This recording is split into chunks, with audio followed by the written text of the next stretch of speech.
AI 연구, 자동화 시대에 대한 대통령의 생각.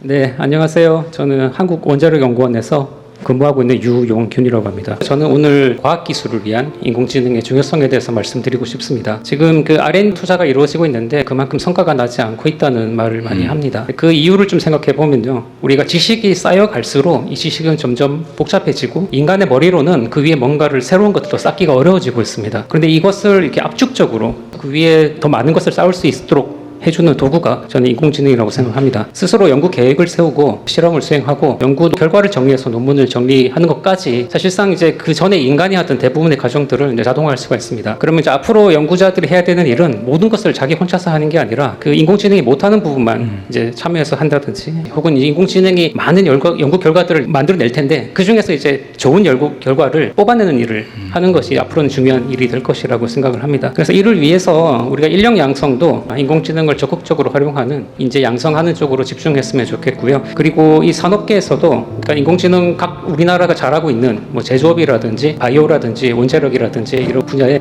특화된 인공지능 모델을 만들고 저는 개인적으로 이제 제 연구소에서 컴퓨터를 딱 켜면은 인공지능 에이전트가 딱 떠서 오늘 이런 이제 조사를 했고 이런 연구가 좋을 것 같습니다. 이런 걸 제안해주는 시스템이 꼭 있으면 좋겠습니다. 그게 앞으로 우리나라의 미래를 결정하는 중요한 일이 될 것이라고 생각합니다. 네, 감사합니다. 사실 이번 말씀은 걱정되는 측면도 하나 있긴 해요. 지금 한 2, 3년 사이에 인공지능 기술이 너무 발전하면서 사실 연구개발 분야의 리서치나 대학원생 이런 데 시키던 일이 전부 다 인공지능으로 사실 감당하면 엄청나게 많이 커버할 수 있을 것 같아요. 그런 정말 뛰어난 소수의 연구자들 상위 고급 연구자 말고 중간 연구자들 자리가 없어지는 거 아니냐 이런 걱정들도 많이 하죠. 사실은 이 문제에 있어서는 그런 걸 좀 생각해 봐야 되는데 그 문제 때문에 연구 분야 인공지능 전환을 미루거나 망설이면 안 될 것 같습니다. 좀 안타까운 일이 발생할 수도 있는데 실제 중간 연구자들 일자리가 사라질 가능성이 많다고 걱정하고 저도 그런 걱정이 되거든요. 충격으로 다가오지 않을까? 근데 그 대비하고 그걸 넘어서야 되겠죠 우리가. 그에 대한 의견을 한번 어떻게 잡고 있는지 한번 말씀 간단하게 해주십시오.